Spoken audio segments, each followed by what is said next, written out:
पती. अगं, बाळ किती वेळपासून रडतोय. अंगाई गाऊन त्याला झोपी का लावत नाहीस? पत्नी.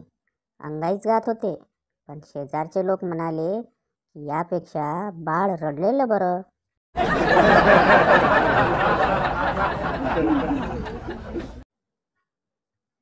शिक्षिकेने मुलांना विचारले, मुलांनो, तुम्हाला आई आवडते की बाबा?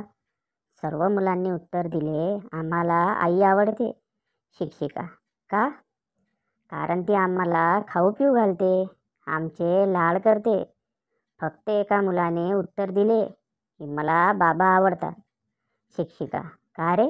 मुलाचे उत्तर, ते माझी नेहमी काळजी करतात.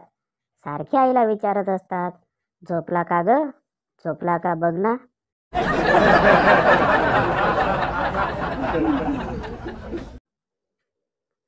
एकदा वाटेत बंड्या भेटला असता. मी त्याला विचारले, काय रे बंड्या, हे रे तुझी कसली फॅशन? पुढून शर्ट इन आणि मागून आऊट.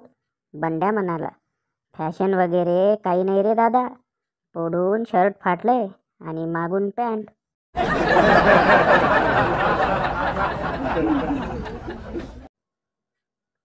एक बच्चा अपनी माँ से बोला, मम्मी कोई कहानी सुनाओ ना.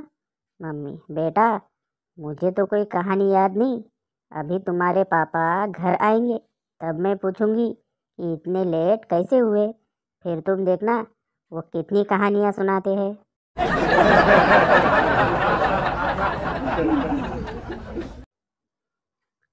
घटस्फोटाचा खटला चालू असतो. वकील. बाई, तुम्हाला मुलं किती? बाई, 3. एक 8 वर्षाचा, एक 5 वर्षाचा आणि एक 3 वर्षाचा. वकील. अरेच्छा, पण तुम्ही तर म्हटलंय की 7 वर्षापूर्वी तुमचे यजमान तुमच्याशी भांडून घर सोडून गेले. बाई, घर सोडून गेले असले तरी अधूनमधून माफी मागायला येत होते.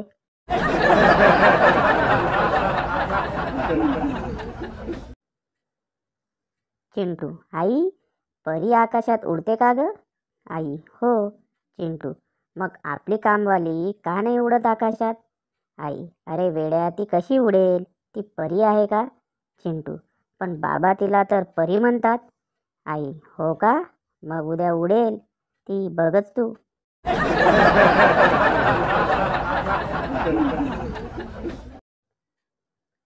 नर्स डॉक्टरला, सर मी 14 नंबरच्या पेशंटचा BP तपासायला 4 वेळा गेले, प्रत्येक वेळी वाढलेलाच असतो.